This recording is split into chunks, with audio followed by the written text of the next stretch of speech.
وكافة الأنبياء أولياء والشهداء والصالحين وإلى جميع الأرواح المسلمين والمسلمات وإلى أرواح أبينا وأمنا. الفاتحة. أعوذ بالله من الشيطان الرجيم.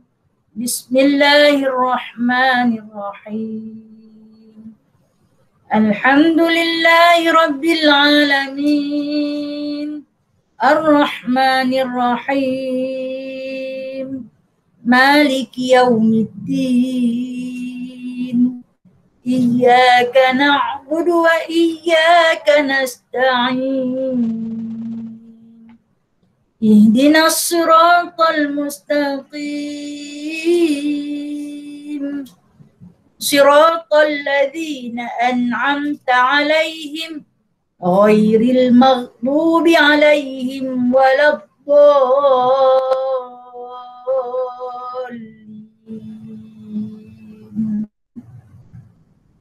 آمين. اللهم صل صلاة كاملة وسلم سلاما تاما على سيدنا محمد الذي تنحل به العقد وتنفرج به الكرب وتقضى به الحوائج وتنال به الرغائب وحسن الخواتيم ويستسقى الغمام بوجه الكريم وعلى آله وصحبه في كل لمحات ونفس بعدد كل معلوم لك برحمتك يا أرحم الراحمين. بسم الله الرحمن الرحيم. رب اشرح لي صدري ويسر لي أمري واحلل عقدة من لساني يفقهوا قولي. اللهم صل على سيدنا محمد وعلى آل سيدنا محمد. ربي يسر ولا تعسر، ربي تمم بخير يا كريم. سبحانك لا علم لنا إلا ما علمتنا إنك أنت العليم الحكيم إنك أنت السميع العليم إنك أنت التواب الرحيم. Amma ba'du fa ya ibadallah. Alhamdulillah, sahabat-sahabat yang dirahmati Allah sekaliannya. InsyaAllah hari ini dengan izin Allah limpah kurnianya daripada Allah yang tak pernah kedekut, yang tak pernah bakhil dengan kita menganugerahkan kepada kita kesihatan, kenikmatan kehidupan. Kita dapat kembali lagi di alam maya untuk sama-sama kita duduk di bawah naungan para malaikat di dalam satu majlis yang kita namakan dengan majlis ilmu alam maya. InsyaAllah hari ini kita akan sambung pengajian kita daripada surah An-Nazi'at. Kita akan cuba habiskan sebelum minggu depan kita akan baca bab puasa. Minggu depan kita akan baca bab puasa berpandukan daripada kitab Jauhar yang saya bagi tahu tu. InsyaAllah saya akan war-warkan sekali lagi pada muka surat berapa muka surat 91 untuk kitab Rumi dah. Jadi Isnin minggu depan kita akan bermula dengan bab puasa, iaitu bagi menyambut kedatangan Ramadan Al-Mubarak, InsyaAllah kalau Allah izinkan. Dan hari ini, minggu-minggu ni kita akan selesaikan dengan pengajian sambungan daripada kitab-kitab kita. Yang mana hari ini jadual alam maya kita baca kitab tafsir daripada surah An-Nazi'at. Sambungan hari ini insyaAllah kita ambil ayat 41, tapi dia kena patah balik. Patah balik ke ayat 40, kalau tidak kita tak faham. Ayat 40 kita baca balik . A'udzu billahi minasy syaithanir rajim. Wa amma man khafa maqama rabbih wa nahan nafsa 'anil hawa fa innal jannata hiyal ma'wa. Yas'alunaka 'anis sa'ati ayyana mursaha fima anta min dzikraha ila rabbika muntahaha innama anta munziru man yakhsha ka'annahum yawma yarawnaha lam yalbathu illa 'ashiyatan aw duhaha. Sadaqallahul azim. Dia sampai ayat yang ke-46 nah, yang mana pada minggu lalu Allah Ta'ala cerita dekat kita, nah, orang yang melampau, orang yang toro, orang yang wa'asarul hayatad dunya, orang yang mementingkan kehidupan dunia melebihi kehidupan akhirat. Di manakah tempat mereka dikembalikan? Maka kata Allah Ta'ala, mereka itu akan dikembalikan fa innal jahima hiyal ma'wa, maka neraka jahimlah tempat kembalinya orang yang melampau, orang yang mementingkan kehidupan di dunia melebihi akhirat. Seperti yang selalu ulama-ulama berpesan kepada kita, untuk apakah kamu mengejar dunia yang bakal kamu tinggalkan, walhal kamu abaikan akhirat, yang mana akhirat yang akan kamu duduki tempat itu kekal selama-lamanya. Kita berebut benda yang kita nak tinggal, tapi kita melupakan benda yang kita nak pergi. Benda yang tetap, benda yang memang Allah Ta'ala katakan berulang-ulang kali di dalam Al-Quran, khalidina fiha, yang nak tetap di sana, yang nak kekal di sana. Di sini hanya satu tempat persinggahan. Menjadari kita ini adalah hamba Allah yang singgah di muka bumi ini, maka dengan sebab itulah hari demi hari kita cuba melakukan ketaatan sebaik mungkin kepada Allah, iaitu ketika mana kita hendak melakukan kesalahan atau maksiat, hati kita rasa takut. Pada ayat yang ke-40 ni Allah Ta'ala sebut, wa amma man khafa maqama rabbih, kata Allah Subhanahu wa Ta'ala, dan adapun orang-orang yang takut akan kebesaran Tuhannya. Takut kebesaran Tuhannya ini, takut akan makamnya, takut akan kewujudan, kekuasaan, kedudukan Tuhannya, sebab dia tahu bahawa Allah itu maha kuasa untuk menurunkan azab kepada siapa-siapa yang durhaka. Kita tahu Allah itu maha berkuasa, yang dikatakan Jabbar, maha qahar, maha perkasa untuk menurunkan azab ataupun menjatuhkan azab, menghukumkan siapa-siapa yang melakukan maksiat. Jadi orang yang khauf, orang takut. Siapa orang yang takut ni? Kata Allah, orang-orang yang beriman, orang yang tak pentingkan dunia tetapi mementing akhirat. Dia akan rasa takut ketika mana melakukan maksiat. Khauf di sini bermaksud takut, daripada perkataan khauf. Daripada perkataan khauf. Yang mana kata Imam Ghazali rahimahullahu ta'ala, khauf ini, ketakutan ini adalah salah satu daripada getaran yang terdapat di dalam hati ketika ada perasaan yang mana kita akan menemui dengan hal-hal yang kita tidak sukai. Kalau ditanya apa dia takut? Takut tu adalah satu getaran, bergetak dalam hati kita. Yang kita suka kata, hati kita duk-dak, bergetar. Sebab apa? Terlampau takut. Macam kita nak pergi jumpa doktor, doktor nak pam darah.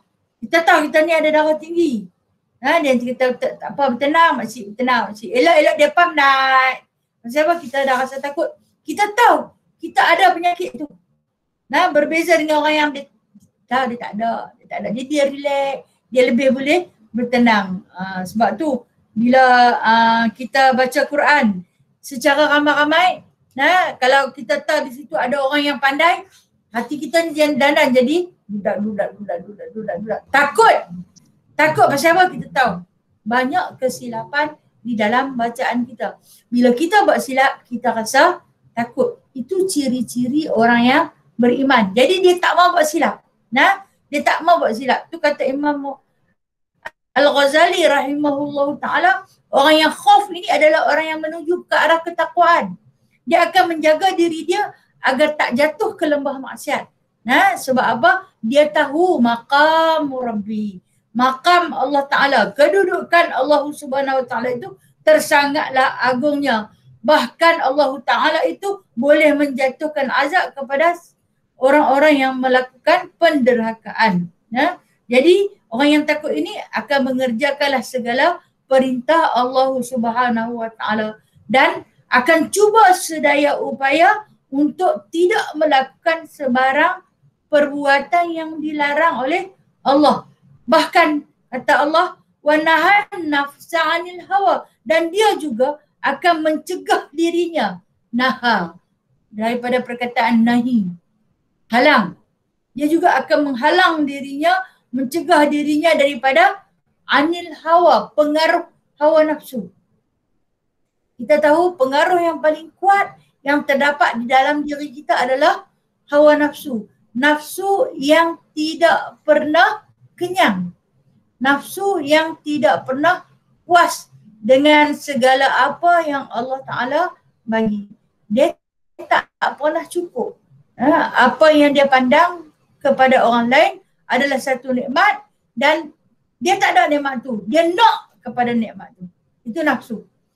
Dengan sebab itulah keadaan orang yang mengikut hawa nafsu ni, dia tak pernah puas. Dia tak pernah puas dan dia tak pernah rasa cukup. Nah, dia tak pernah rasa cukup dengan keadaan kurniaan daripada Allah Subhanahu Wa Ta'ala. Dan kemudian dia kata, hawa ni, nafsu ini, dia terbahagi kepada beberapa bahagian. Hawa ini, nafsu ini terbahagi kepada beberapa bahagian. Nafsu yang paling tertinggi sekali, nafsu mutmainnah.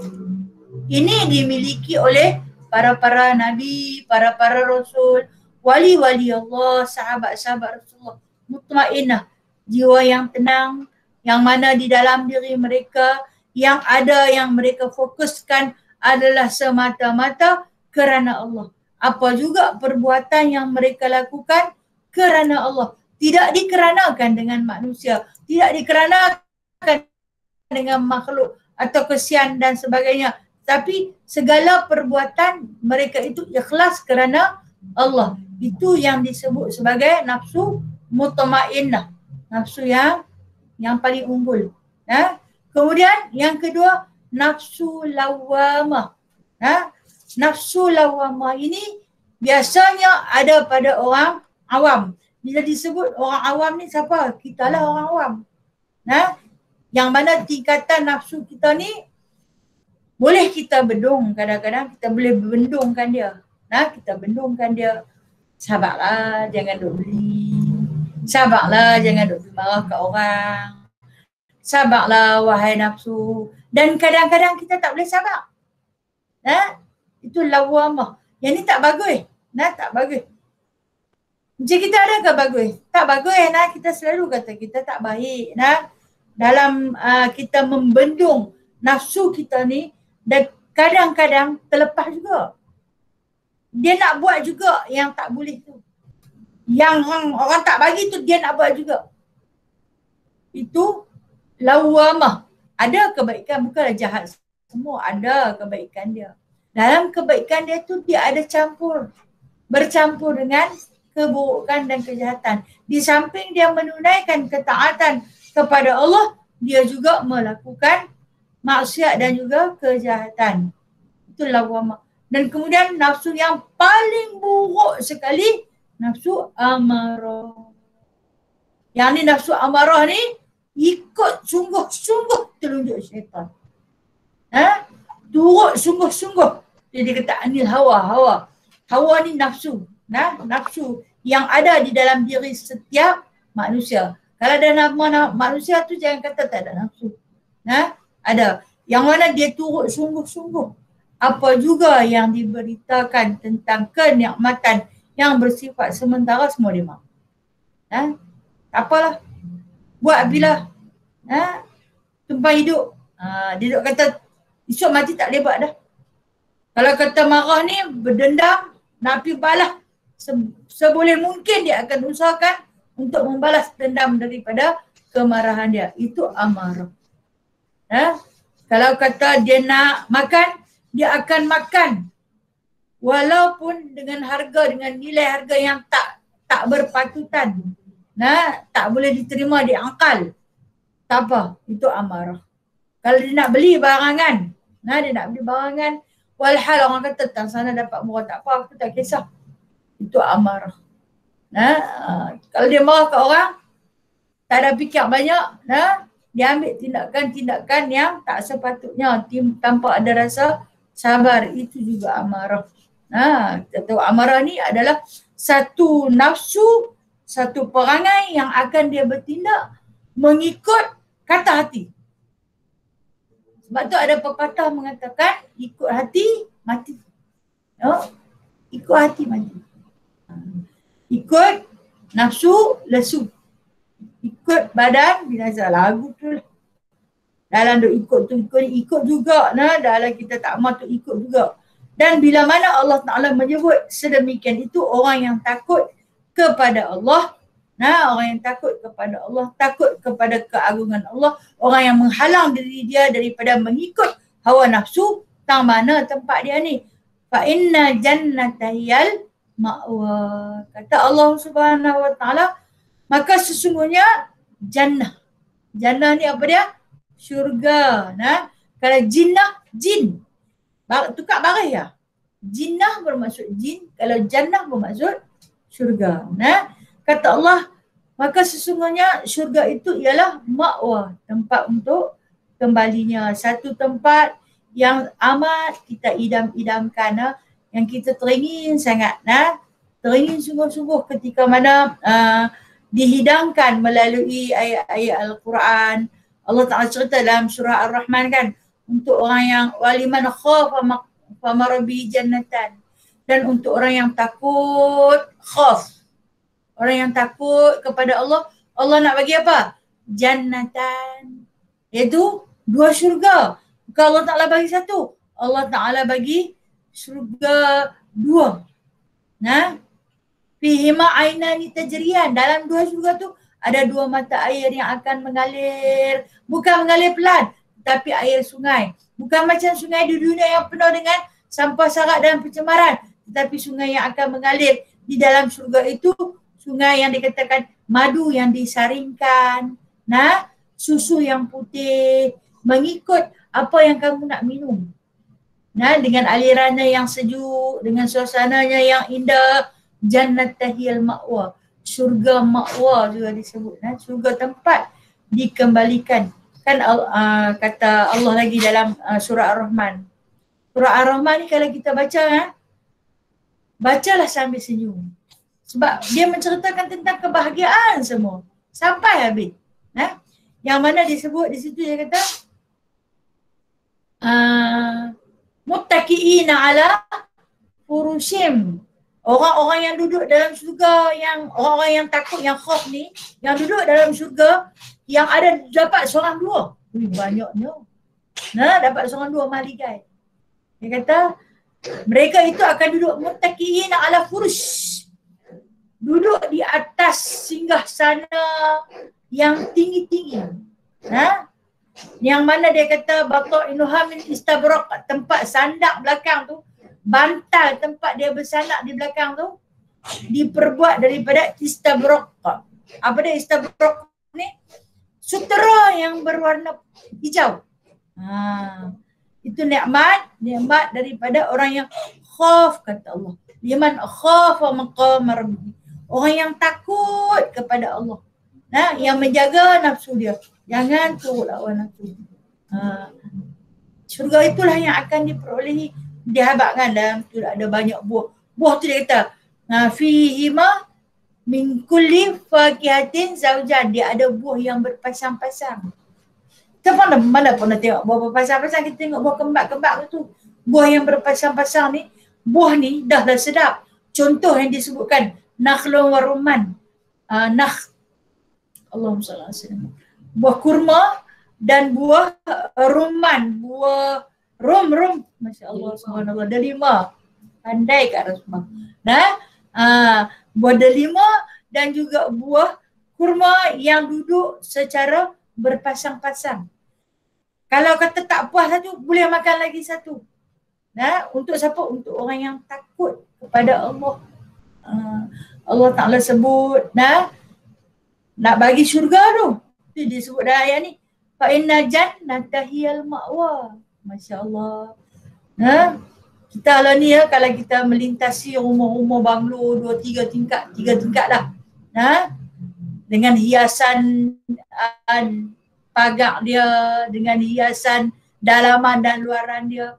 Kita lalu ni sambil kita terlangut tengok cantiknya rumah dia.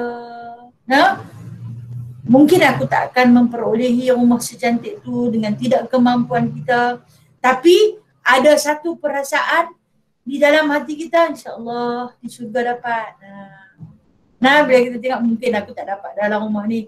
Kalau mati hidup balik pun tak layak aku nak memiliki rumah macam-macam istana ni. Tapi bagi tahu dalam hati kita, insyaAllah di syurga dapat. Bila kita sebut perkataan macam tu, dalam hati kita ada keinginan, aku nak kena berusaha.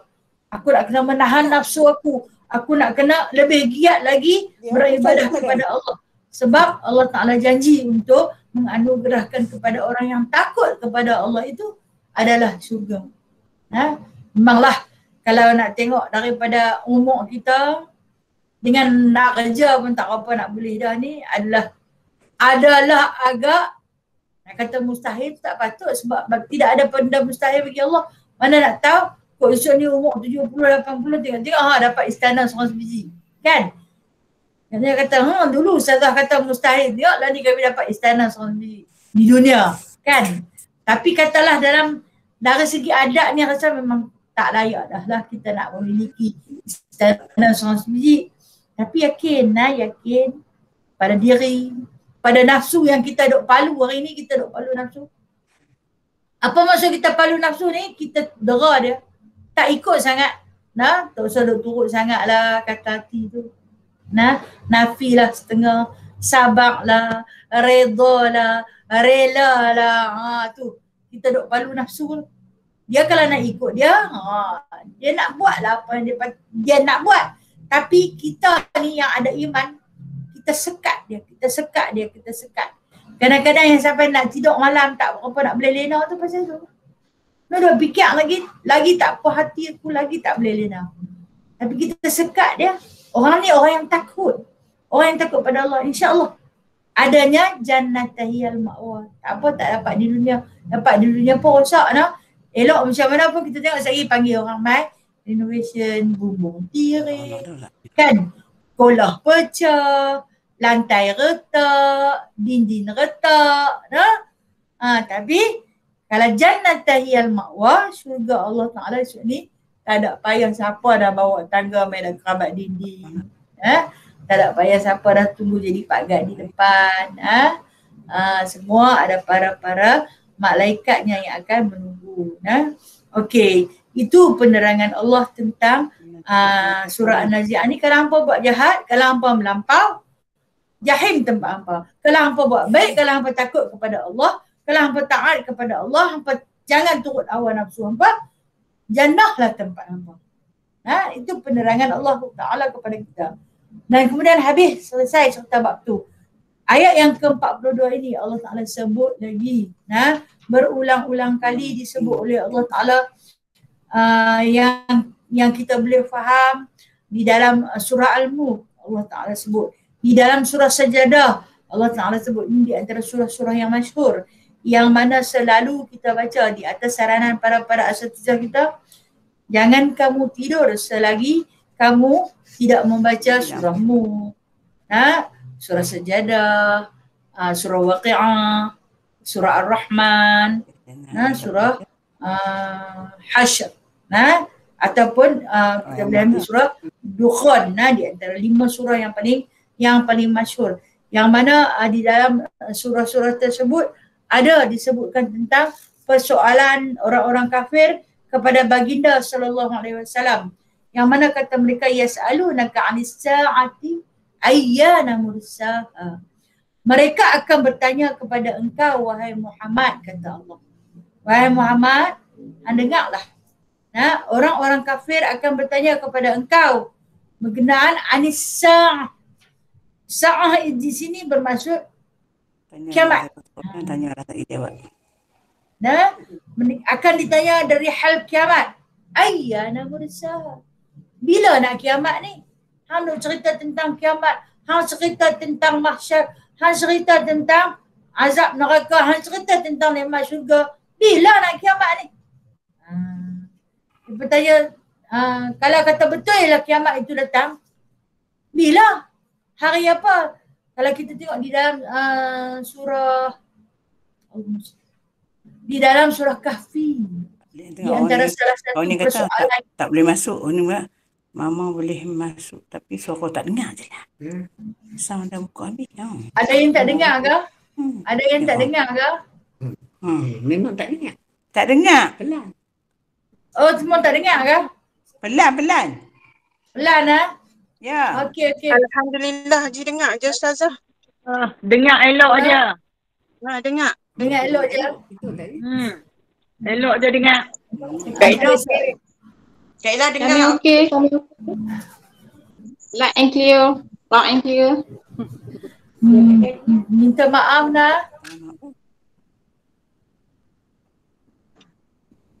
Okey, siapa yang tak dengar langsung ni? Dengar Ustazah.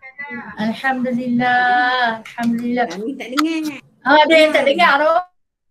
Ada. Oh, kesiannya. Dengar je. Siapa yang tak dengar tu keluar Harus dengar Ustazah. Keluar dulu masuk balik. Keluar dulu masuk balik. Dengar. Okey, baik. Yang mana yang tak dengar tu, dia keluar dulu, lepas tu lagi dia masuk balik. Keluar. Bukan keluar rumah, saya keluar rumah pula masuk balik dalam rumah. Tak keluar rumah. Kan keluar flat. Cuba buat macam yang Ji bagi tahu keluar sat dulu. Lepas tu masuk balik.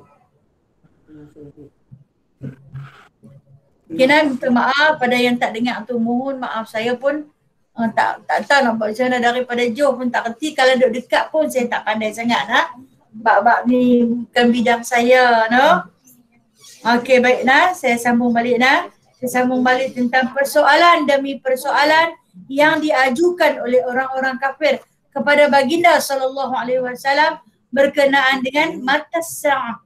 Bila? Mata tu bila? Ayyan juga bila. Bila nak kiamat ni Muhammad? Duk cerita saja. Kalau kita tengok di dalam surah Al-Mulk, la'ala sawab, mudah-mudahan benar apa yang saya katakan ini. Surah Al-Mulk ayat yang ke-25 yang mana Allah Ta'ala sebut wa yaquluna mata hadzal wa'du in kuntum shadiqin. Mereka bertanya kepada kamu wahai Muhammad, mata hadzal wa'du in kuntum shadiqin. Bilakah hari yang dijanjikan Allah? Kalau hang ni betul, kalau hang ni tak bohong. Ni semua Allah Ta'ala bagi jawapan siap-siap. Qul innamal ilmu indallah. Benda ni Allah saja yang tahu. Wa innama ana nadhirun mubin. Aku ni hanya bagi peringatan saja. Kalau hangpa nak dengar. Kemudian dalam surah Sajadah, di antara ayat-ayat terakhir tu, wa yaquluna mata hadzal fathu. Disebut fat. Ini nama-nama kiamat. Kata tadi sa'ah. Sama kita jumpa. Kemudian dalam surah Mu'waq, hari yang dijanjikan. Hari drama yang kedua. Kalau dalam surah Sajadah, wa yaquluna mata hadzal fathu in kuntum shadiqin. Bilakah hari pembukaan tu? Hari pembukaan ni hari akan dibukakan segala keaiban. Hari itu akan dibukakan segala kejahatan dan juga dibukakan segala kebaikan. Apa yang kita sembunyikan di dunia, semua Allah Ta'ala akan fathu. Allah Ta'ala akan bukakan. Bila dia bertanya pada Rasulullah? Bila? Kan dalam surah Sajadah. Ayat terakhir di antara 12 yang terakhir. Qul yawmal fathi la yanfa'ul ladzina kafaru imanuhum walahum yunzarun. Kata Allah, kalau mai pada hari kiamat tu nanti, kata Allah, jawablah kat depan Muhammad. Jawab macam ni. la yanfa'ul ladzina kafaru, hari itu tak ada bagi manfaat langsung, tak ada guna langsung keimanan orang-orang kafir jika dia pernah beriman. Kalau kata di akhirat nanti, kata Allah, orang-orang kafir akan datang berjumpa dengan kita, cari kita, kami nak beriman dengan kamu, kami nak ikut hampa, kami nak beriman dengan hampa. Hari itu kata Allah tak ada guna dah lagi. Nah, di dunia kita dipersoalkan, hampa pernah ajak tak mereka beriman? Kan hampa tengok saja mereka macam tu. Nah, okey. Tanya pula dalam hayat kita hari ni, pernah tak kita ajak mereka beriman? Kita bukan boleh duk paksa tangkap-tangkap mereka main masuk Islam. Hang kena masuk Islam. Tak boleh nak. Jadi di antara keindahan Islam yang kita akan pamerkan adalah akhlak kita. Nah, tunjuk akhlak yang baik. Maka daripada akhlak itu kita akan dapat tarik dia ke arah agama kita. Nah, jangan sampai di akhirat nanti kita akan didakwa dia tak cerita apa pun. Dia baik dengan aku tapi dia tak pernah cerita apa pun tentang agama dia ke apa-apa pun. Nah, itu kita akan didakwa. Dan kata Allah, dia pun di sana akan main kepada orang Islam.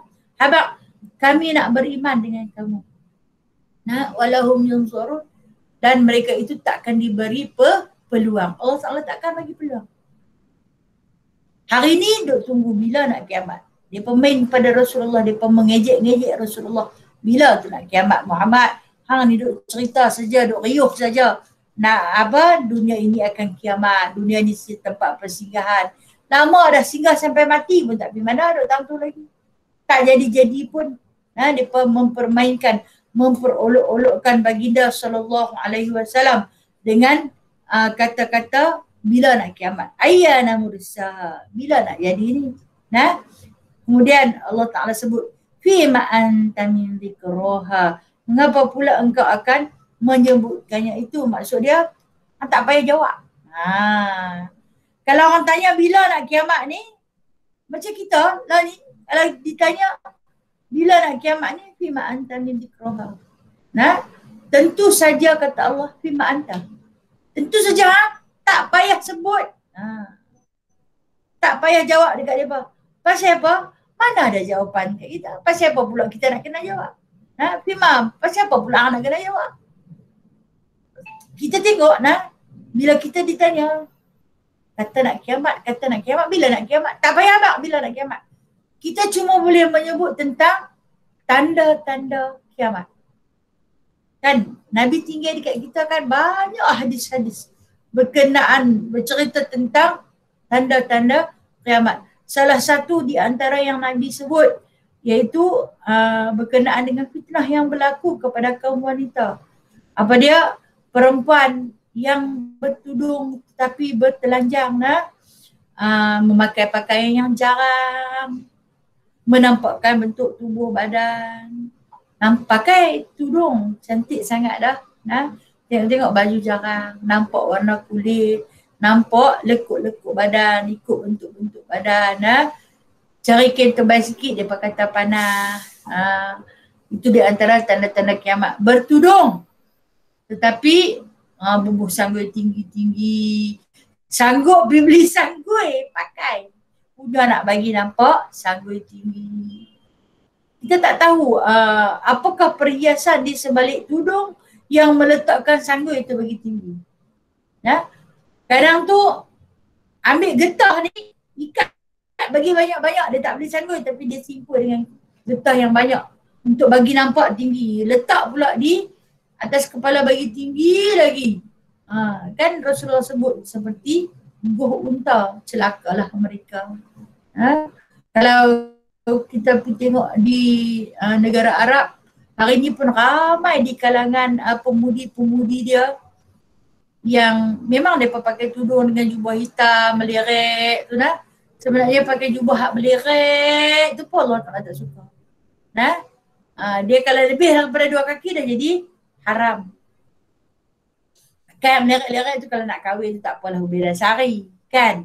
Ni kalau sentiasa leret tu tapi kalau kita tengok muslimah Arab yang sosial hari ni, dia pun nanti pakai tudung, sanggul dia pun ni kita tak tahu dia buruh sampai besar-besar tu. Memang nampak macam guru unta. Dengan bajunya yang meleret, jalan sampai kerah. Kan duk kena pasir lepas tu, kerah terus. Lepas tu, kita tengok di Malaysia pun ada di kalangan menyedihkan apabila kita tengok orang-orang yang berniqab lah ni. Bukan, kita tak menghina niqab. Niqab adalah pakaian sunnah, pakaian purdah.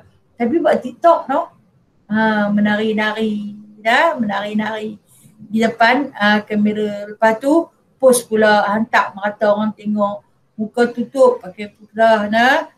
Pakaian purdah ini adalah satu pakaian sunnah. Di mana umur mukminin, isteri-isteri Nabi SAW menyarungkan pakaian sedemikian. Maka kita jangan mencemarkan pakaian itu. Bila orang tengok, seorang buat, orang akan kata, nama je pakai purdah macam tu. Yang dihina adalah pakaian. Tetapi sepatutnya yang dihina adalah perbuatan orang yang buat. Bukan pada pakaian. Ini agak menyedihkan. Biasanya orang kalau hina, orang tengok kita, nampak pakai tudung labuh, pakai stokin tapi perangai macam apa. Bencilah pada perangainya, bukan pada pakaiannya, bukan pada dirinya. Bencilah pada pakaiannya, itu yang sepatutnya. Ini berbeza manusia bila dia nak menghukum, yang akan dihukum mak bapak kawan tu, keturunan kawan tu, pengajian kawan tu. Itu silapnya, silapnya manusia. Okey, kita kembali kepada ayat ni yang Allah Ta'ala kata, tak payah doa abang lah. Kalau hang bercakap dengan mereka pun boleh bercakap sajalah. Mereka bukan nak dengar. Itu yang Nabi nanti cerita tentang tanda-tanda kiamat. Berlakunya gempa bumi. Bila tu nak berlaku? Kata Nabi SAW, tak lama dah. Kalau zaman Rasulullah dulu, Rasulullah boleh sebut, kata tak lama dah. Habis zaman kita lah ni, lagi tak lama. Yang macam dalam surah Sajadah, sehari di akhirat bersamaan dengan 1000 tahun di dunia. Mudah aja Allah nak buat. Senang ya. Yang kata Allah, summa ya'rudu ilaihi fi yaumin kana miqdaruhu alfasanatim mimma ta'udun. Yang mana kata Allah, kalau kata dia nak buat sesuatu perkara, dia kata, maka dia kata akan naiklah kepada pengetahuan Allah tu apa juga yang kita lakukan hari ini, semuanya tak susah untuk Allah Ta'ala ketahui, tak susah untuk Allah Ta'ala buat tindakan hanya dengan satu hari ya. Yang mana satu hari itu kata Allah, kana miqdaru alfasanatim mimma ta'udun. Satu hari di akhirat bersamaan dengan alfasanatim mimma ta'udun. 1000 tahun di dunia. Lama mana Allah Ta'ala nak buat? Kalau dia nak bagi kiamat, kata Allah Ta'ala kata 2 hari lagi kiamat, 2000 tahun kita di dunia, lambat lagi tu. Tapi bagi Allah tak lambat, sat saja, mudah saja dia nak buat. Kalau kata bagi kita, lama lagi ni. Sebab tu Allah Ta'ala kata perjalanan hampa ni panjang, jauh lagi, lama lagi. Yang mana yang telah mati, orang-orang yang mati terdahulu yang terus disisa di alam barzakh kerana penantian begitu lama di sana. Ila rabbika muntaha. Kalau orang tanya kita, jawablah. Kita memang tak boleh nak bagi tahu. Kita memang tak ada jawapan untuk kita bagi tahu. Jadi dia kata kita hanya boleh memberi peringatan saja. Ni nak kiamat dah. Tanda-tanda ni nak kiamat dah. Ini tanda nak kiamat. Sebab tu kita kalau kita tengok, ni dunia nak kiamat dah. Dunia nak kiamat dah. Kita selalu kata gitu kan, dunia dah akhir zaman. Kita hidup di dalam dunia yang serba fitnah. Kalau kita tengok di kalangan ahli-ahli ilmuwan, di kalangan guru-guru agama pun ada pertelingkahan hari ini, bukan khilaf yang sihat seperti berlaku pada zaman salafus soleh dulu. Tapi pertelingkahan hari ini boleh menyebabkan kafir mengkafirkan. Orang ni kata dia tu tak betul, kau ni kata guru tu syirik. Sedangkan apabila kita mempunyai kefahaman agama, kita tak boleh syirik mensyirikkan. Sebaliknya, kita kena tengok elok-elok. Macam ni pada pahaman saya, begini pada pandangan saya. Bukan terus letak kata Kata kafir. Takut kita tak ada ilmu. Jangan mudah-mudah kita menjatuhkan satu-satu hukum sebab kita tak tahu. Jangan terlalu mudah. Macam baru ni yang viral tentang seorang perempuan yang pakai tudung yang sapu di dalam kuil. Dalam kuil Hindu. Dalam Tok Kong tu kan. Jadi macam-macam telahan yang keluar. Macam-macam yang kata. Kita bila kita tak tahu, kita kena tabayun. Kena tabayun. Apabila kita tak tabayun, maka kita akan terus hukum perempuan tu kafir. Perempuan tu gini ke, perempuan tu gini. Kita akan kata, itu dikatakan kita hidup zaman fitnah. Apa yang kita pandang tu, sebenarnya belum tentu lagi yang tu yang nyata. Itu yang kata kena tabayun dulu. Kena tengok dulu apa dia, ada kisah di sebalik tu. Takutlah kepada Allah ketika mana kita nak kata kepada sesuatu benda. Kita tak berani kata. Kembali pada Allah. Sebab macam tu lah juga tentang Rasulullah SAW bila ditanya tentang kiamat. Han jangan abang. Bukan jangan abang tu. Han tak tahu. Tu yang ila rabbika muntaha. Abang. Tuhan yang tahu. Bukan dia boleh cerita bila nak berlaku.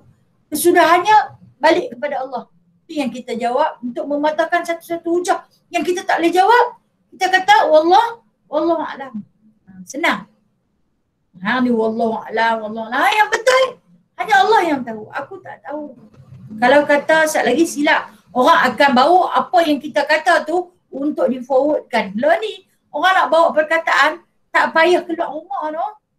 Dulu sungguh nak kena keluar rumah, pergi atok dari satu rumah ke satu rumah, satu tangga ke satu tangga untuk sebarkan fitnah. Lah ni tak gaduh buka je handphone, janji ada data. Tekan, cuk dia pergi. Tambah masuk dalam grup ramai-ramai. Lagi ramai pakat boleh tengok. Dalam grup tu katalah satu grup tu ada 50 orang pun cukup. 50 tu akan terbahagi pula kepada 50. Maka akan tersebarlah fitnah hanya kerana daripada pendapat yang kita bagi tu. Dikatakan dunia penuh dengan fitnah. Jaga-jaga jaga-jaga. Kalau benda elok tak salah. Tapi benda tak elok berjaga-jaga, takut. Takut lagi Allah Ta'ala akan tanya, inilah fitnah yang kamu sebarkan. Aku ni keluar jumpa orang pun tak. Tapi siapa banyak sangat dosa fitnah, inilah dosanya. Itu yang Nabi sebut, kita hidup zaman fitnah. Kita dikelilingi dengan fitnah. Jaga diri kita. Khafa maqama rabbihi. Takut dengan keagungan Allah.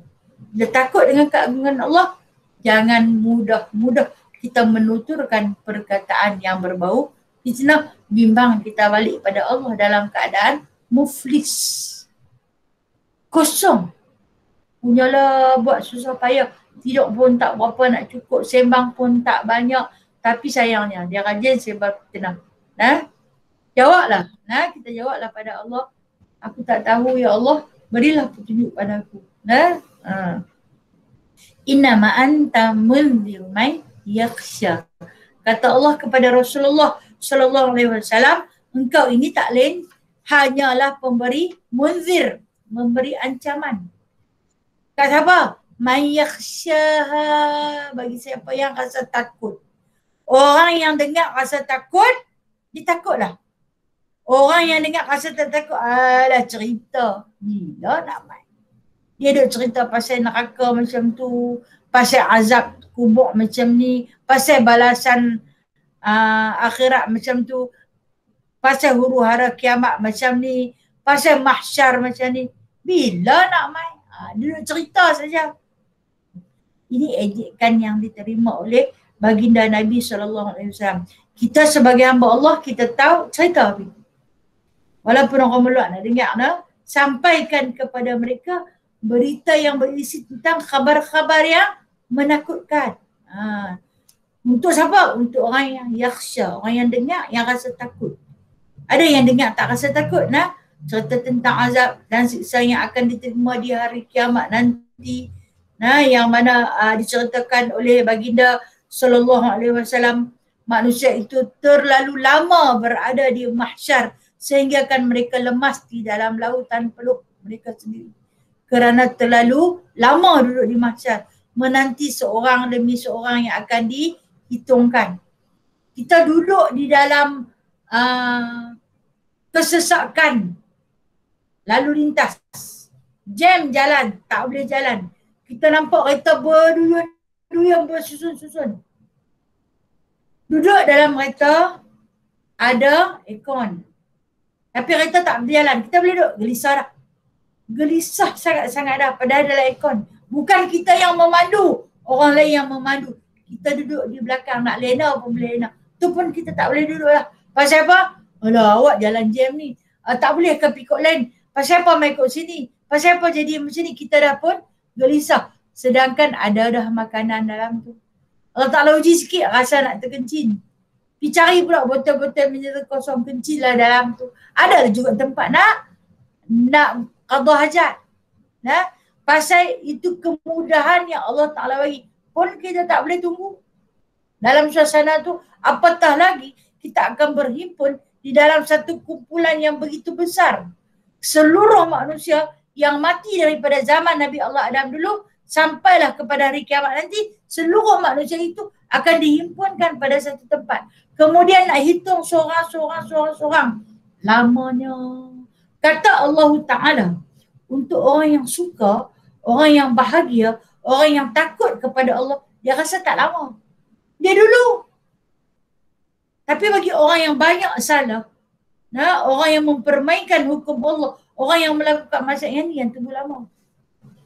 Kita nanti nampak dia pergi laju, seronok tu. Lega tu. Malah, dia kata aku di dunia dulu aku tak buat jahat. Hang dulu aku ajak, hang tak mau. Aku dah siap, hang tak mau dengar. Kalau aku tahu, aku pun nak ikut hang. Tapi hari tu kata Allah tak berguna dah. Tak berguna lagi keimanan. Allah Ta'ala tak mau dengar dah cerita tentang keimanan, nak beriman. Macam Fir'aun yang memohon kepada Allah Ta'ala. Aku beriman dengan Tuhan Musa. Aku beriman dengan Tuhan Musa. Yang pada hayat dia duduk sihat-sihat, dia mengaku dia Tuhan. Dah dekat-dekat nak mati baru dia nak dia beriman dengan Tuhan Musa. Terus Allah kata aku tak terima dah keadaan yang seperti ini. Masa kita sementara akal kita masih waras hari ini, pemikiran kita masih elok, takutlah pada Allah. Kata Allah, man yakhsha, yang takut kepadanya. Takut sungguh-sungguh pada Allah. Takut kepada hukum Allah. Bimbang Allah Ta'ala tak pandang kita. Walaupun banyak yang dihantar nikmat yang tak berhenti. Orang yang bahagia ni, alam kubur adalah tempat mereka tidur dan beristirahat satu rehat yang panjang. Tapi orang yang celaka ni, alam kubur adalah permulaan bagi azab kiamat yang pertama. Yang mana Allah Ta'ala akan kerahkan berjuta-juta malaikat dia untuk menyiksa daripada alam mahsyar lagi. Permulaan penyiksaan. Berjuta-juta malaikat nanti keluar amal untuk disiksa orang-orang yang melakukan maksiat. Lama sekali waktu tu dikatakan terlalu lama dibandingkan dengan apa yang dihadapi oleh orang-orang yang beriman. Lambat dengan cepat ni kita yang rasa. Tak dirasai oleh orang lain, kita rasa mengikut tingkatan amalan yang kita bawa. Banyak mana yang kita bawa, banyak itulah yang akan kita perolehi di sana nanti. Bila ditanya pada kita hari ni, banyak manalah yang aku ada. Parti-parti tengok tak banyak, tak banyak. Macam saya sebutkan 2-3 hari lalu. Tolak waktu balik kita, tolak waktu jahil kita adalah sikit sangat. Sikit sungguh bekalan untuk kita bawa, untuk kita sembahkan kepada Allah. Yang mana kata Allah pada ayat yang terakhir daripada surah An-Nazi'ah ni, ka'annahum yawma yarawnaha lam yalbathu illa 'ashiyatan aw duhaha. Firman Allah Subhanahu wa taala pada ayat yang terakhir ini, dia kata ka'annahum yawma yarawnaha, seolah-olah mereka pada hari itu melihatnya. Lihat ni apa dia? Iaitu pada hari berkumpul di padang mahsyar nanti, masa tu kita akan melihat sendiri. Merasa tidaklah berdiam di dunia ini melainkan satu malam saja. Kata Allah, kita kita duduk di padang mahsyar nanti, kita akan rasa nikmat duduk di dunia ni tak lain tak bukan macam tidur semalam je. Lam yalbasu illa asyiyatan au duhaha, ataupun dia kata ataupun mungkin satu siang saja. Punya lama kita duduk di dunia, tapi oleh kerana terlalu lama duduk di akhirat, terlalu lama duduk di mahsyar. Dia cerita duduk di mahsyar nah. Bila terlampau lama duduk di mahsyar, kita kata, ish, rasa-rasa aku duduk semalam je di dunia. Rasa-rasa macam duduk di dunia tu sehari. Pasal apa? Di akhirat lagi lama. Nah, itu yang Allah Ta'ala sebut nah. Kana miqdaru al-fasanatin mimma ta'udun. Satu hari di akhirat bersamaan dengan 1000 tahun di dunia. Asal macam lama dah. Tapi rupa-rupanya sehari. Kalau nak dibandingkan dengan jumlah masa yang duduk punya lama di mahsyar nanti. Nah, tak tahu ya Allah, nah, ya Allah ya Karim. Bagaimana pula yang akan kita hadapi pada hari mahsyar nanti, kita tak tahu nah. Mohonlah pada Allah nah, yang mana waktu tu pasti datang. Pasti tiba. Tak dapat tidak. Allah Ta'ala kata kalau bukan satu malam, mungkin hampa akan rasa duhaha, sehari. Kalau sehari ni tak lama mana di akhirat. Kalau di dunia kita kata 24 jam. Nah, kalau akhirat lagi sikit. Lagi tak rasa apa. Allah lamanya azab ni nah. Dia kata lambat dan cepat ketika hidup di dunia ini adalah nisbah sifatnya kita rasa. Orang yang duduk dalam azab memang akan rasa lama. Contoh kita letak macam ni. Orang yang tak boleh tidur malam dengan orang yang boleh tidur lena. Orang yang tak boleh tidur malam ni dia akan kira jarum tak. Rambut macam tak bergerak jarum ni. Macam tak pergi mana bila lah nak siang. Sementara orang yang tidur lena, dia kata amboi baru tidur sangat-sangat dan jaga. Baru rasa lena. Tengok-tengok dah subuh kena bangun dah. Bagi orang yang dalam kenikmatan, dia rasa benda tu sat saja. Tapi bagi orang yang dalam azab, Allah, tak boleh lah. Tambah kalau orang tu sakit. Yang duk sakit gigi. Bila lah nak siang ni, sakit sangat-sangat. Nak tidur tak boleh, kali ikut sana tak boleh, kali ikut sini tak boleh. Mangkit duduk pun tak boleh, tidur terlentang tak boleh. Buat macam mana, mangkit mandi pula. Mungkin badan terlampau panas. Mandi tengah malam orang sedap, tidur dia mandi. Nak bagi sejuk badan, nak bagi gigi tu orang sakit. Dia hilang sat. Sat lagi dia sakit pula. Allah, bilalah nak cerah ni. Bilalah nak siang ni punya nak pergi klinik gigi. Orang yang dalam azab, dia akan rasa panjangnya masa. Tapi orang yang dalam nikmat, seronoknya tidur. Sedapnya di atas bantai dia, atas tilam dia. Itu perbezaan di antara orang yang duduk di dalam nikmat dengan orang yang duduk di dalam azab. Sebab tu, perasaan duduk di padang mahsyar tak sama. No? Tak sama. Sampai dah giliran dia. Lepas dah. Bicara pun tak berapa banyak yang Rasulullah pesan dekat kita. Wahai umatku, hampa jangan tinggal doa ni.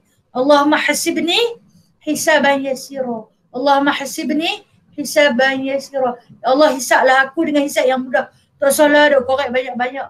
Nah, korek banyak-banyak cerita. Hisab mudah-mudah aja. Cepat. Kita tengok-tengok, habis dah. Habis dah. Syurga tempatnya, bahagia aja.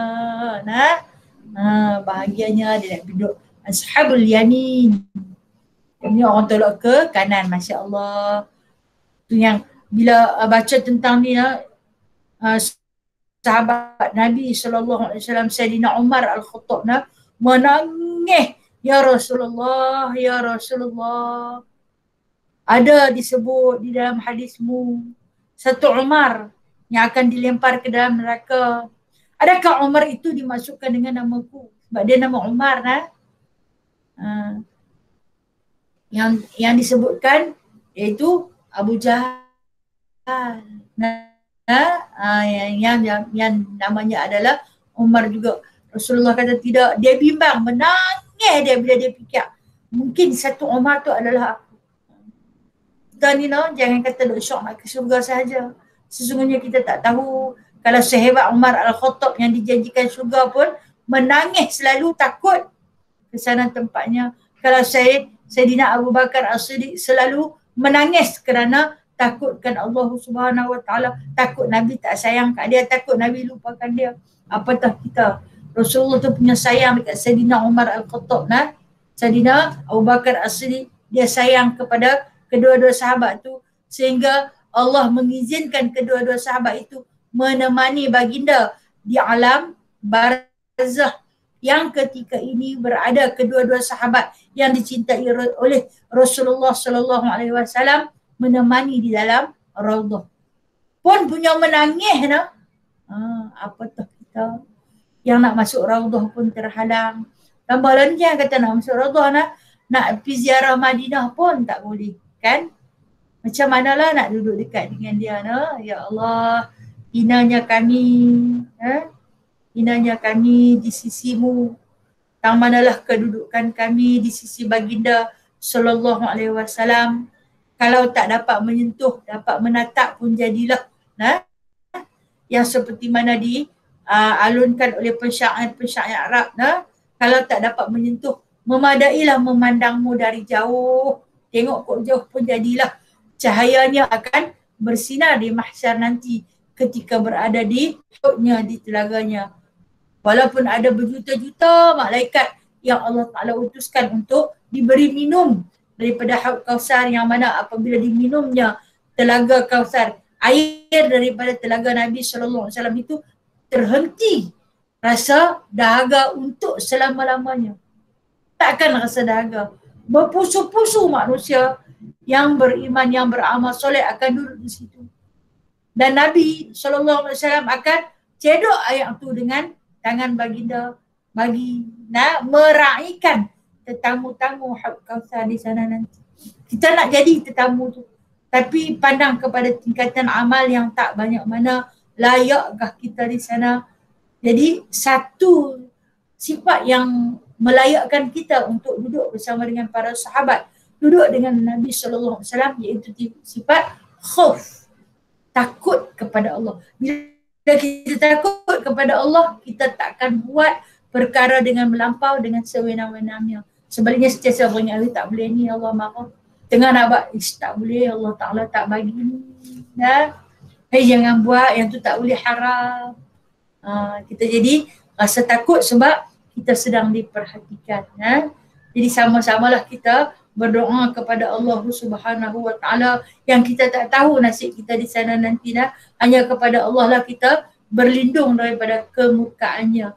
Minta tolong, jangan kau pandang aku dengan pandangan murka, tiliklah aku dengan tilik rahmat, ya Allah. Sebab Allah kan tak pandang pada keturunan kita, pekerjaan kita, harta kita, jawatan kita ketika di dunia, tapi Allah pandang pada hati kita.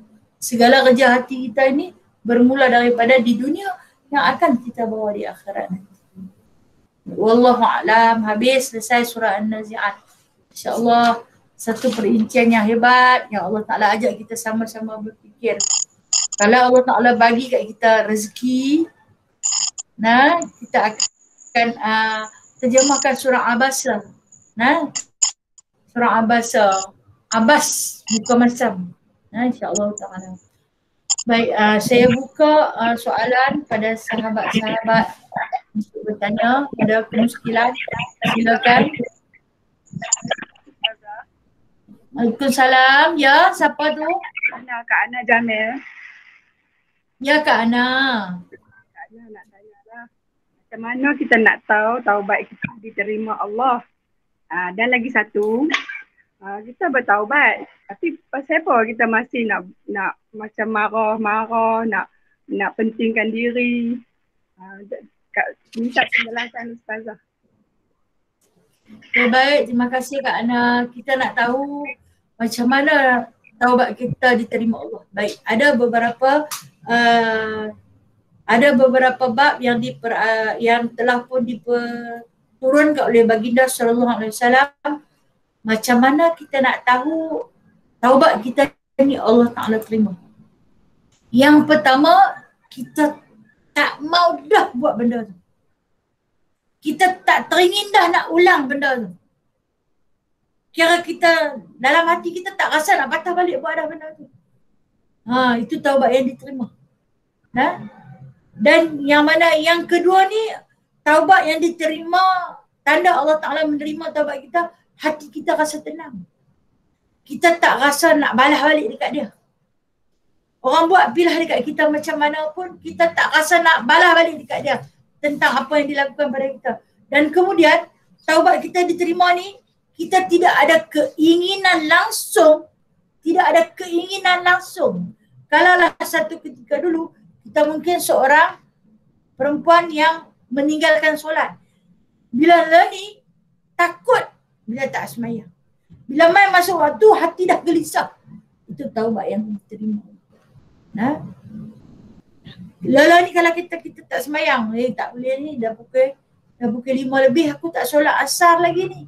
Tak boleh duduk, hati gelisah. Bila dia tertunainya solat dia tu, dia rasa tenang. Orang taubat yang diterima oleh Allah. Dan kehidupan dia hari ni, walaupun duit tak banyak, dulu kita pernah duit banyak. Kita kerja dengan duit ringgit kita, sat lagi mai dapat bulan. Tapi jiwa tak tenang. Sebab kita berdosa.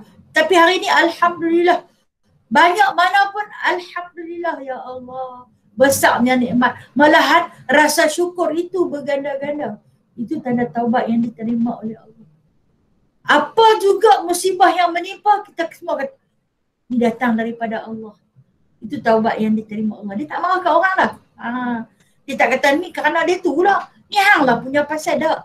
Dia tahu ni semua dari Allah. Bila Allah Ta'ala mengampuni aku, bila Allah Ta'ala sedang menghisap aku, bila Allah sedang mengkifarat aku, maka didatangkan kepada aku ujian demi ujian untuk kifaratkan. Kan mudah Allah Ta'ala kifaratkan dosa kita, banyak kan? Jadi cara Allah Ta'ala mengikiskan dosa kita, dia bagi ujian. Jadi orang yang menerima ujian ni, dia tahu ini daripada Allah, maka dia bersabar. Itu taubat yang diterima. InsyaAllah. InsyaAllah Kak Ana. Allah Ta'ala itu maha menerima taubat. Dosa semua kita buat kita cari Allah. Minta ampun dekat dia banyak-banyak InsyaAllah diterima. Terima kasih. Okay Kak Ana. Sama-sama kasih. Okay baik. Soalan lain?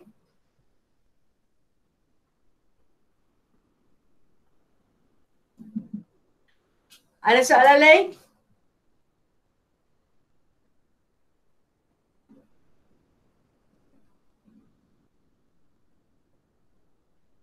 Tak ada apa Okey, tak ada apa. Esok insyaAllah. Esok ada di Dewan Ukhuwah Muslimah Pematang Damai Laut. Jadi siapa yang berkesempatan boleh hadirlah. Esok merupakan kuliah terakhir memandangkan lepas ni kita akan sambut Ramadan. Siapa yang boleh hadir silakan hadir. Ada sedikit jamuan menyambut kedatangan Ramadan. Tanda kita gembira, bahagia ketika Ramadan datang. Cara kita sambut Ramadan, kita buat kenduri. Kan kita selalu buat kenduri sambut puasa. Orang yang buat kenduri sambut puasa ni orang yang bahagia nak sambut tetamu agung yang akan datang dalam hayat kita. Jadi untuk sahabat-sahabat yang akan menghadiri kuliah di Dewan Ukhuwah Muslimah esok, bolehlah bawa kuih seorang spirit. Kita lawan rasa merasa dan kita ada sedikit kasidah dalam 1-2 kasidah bagi menyemarakkan rasa cinta kepada Allah dan juga Rasulullah sallallahu alaihi wasallam. Baik, tak ada apa, saya sudah dulu Tak ada apa dah kah? Tak ada apa, saya mohon ampun dan maaf. Yang baik itu datangnya daripada Allah. Yang lemah, yang kurang, yang tak sempurna itu adalah diri saya sendiri. Sekian, wabillahi taufiq wal hidayah. Assalamualaikum warahmatullahi wabarakatuh. A'udzubillahi minasyaitonirrajim. Bismillahirrahmanirrahim. Alhamdulillahirabbil alamin. Hamdan katsira حمدا يوافي نعمه ويكافئ مزيده يا ربنا لك الحمد كما ينبغي لجلال وجهك الكريم وعظيم سلطانك يا مسبب الأسباب يا فاتح الأبواب يا سامع الأصوات يا قاضي الحاجات يا مجيب الدعوات اجعلنا من الناجحين وانصرنا فإنك خير الناصرين وافتح لنا فإنك خير الفاتحين واغفر لنا فإنك خير الغافرين ورحمنا فإنك خير الراحمين وارزقنا فإنك خير الرازقين واهدنا ونجنا من القوم الظالمين اللهم ربنا آتنا في الدنيا حسنة وفي الآخرة حسنة وقنا عذاب النار وقنا عذاب القبور وقنا عذاب المحشر وادخلنا الجنة مع الأبرار يا عزيز يا غفار يا رب العالمين وصلى الله على سيدنا محمد والحمد لله رب العالمين تقبل الله منكم منا ومنكم تقبل يا كريم صلى الله